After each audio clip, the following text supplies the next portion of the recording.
sound design for previous Need for Speeds is very over-the-top, objects whooshing by and smacking into things. We still, of course, have those elements because it brings the excitement. But we've gone with a much more cinematic overall feel to the game.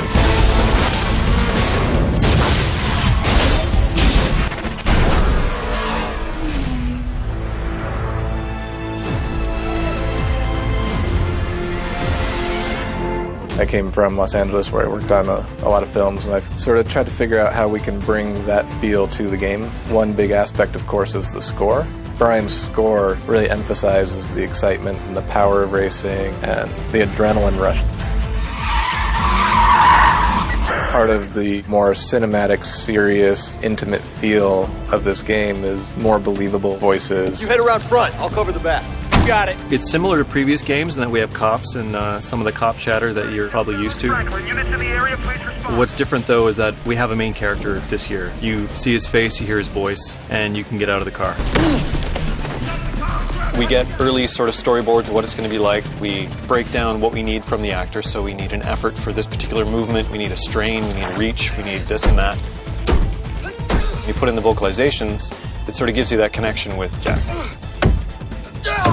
Having a character that has a voice in our game is a big leap for Need for Speed. The character's not an overwhelming presence in the game, but you're no longer just watching an empty car drive across the screen. That's allowed us to bring a lot more dramatic, emotional elements to the sound of Need for Speed.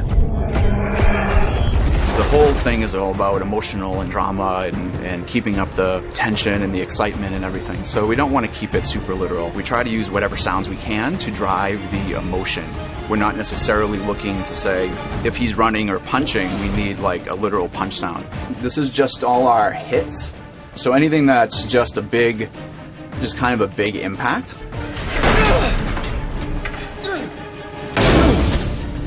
We might take a literal punch sound and we'll find some other sounds, maybe some explosions or some, car drops or some really low, like subwoofer kind of bangs, and we'll kind of layer them all up just to build up that emotion and that drama that we need.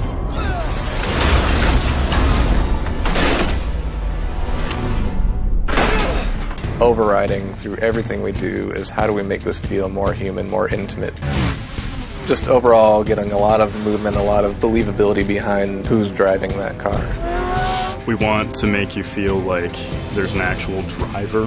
When he hammers on the gas, there might be a little play between the transmission and the engine. So those pops are actually driving the visual effects from audio, which is something we've never done before. When he shifts hard, you're going to hear it. Again, that same play, a little oscillation between the drivetrain and the engine. All those fine details are really what makes the engine come alive. Our car here, for example, is not just, a recorded sound effect. It's made up of layers upon layers of sounds that are listening to physics and they're listening to the context of the game. Essentially, you're creating just the rules and the player's creating the mix, and it's different every time somebody plays the game. I need a status update on that chopper now! This is all the logic that goes into just playing this tire skid sounds. Each tire has its own physics information and what type of surface it's on. The sound gets processed and then sent out into the main mix of the game. This is just the skids. You can hear some of the reverb in the background.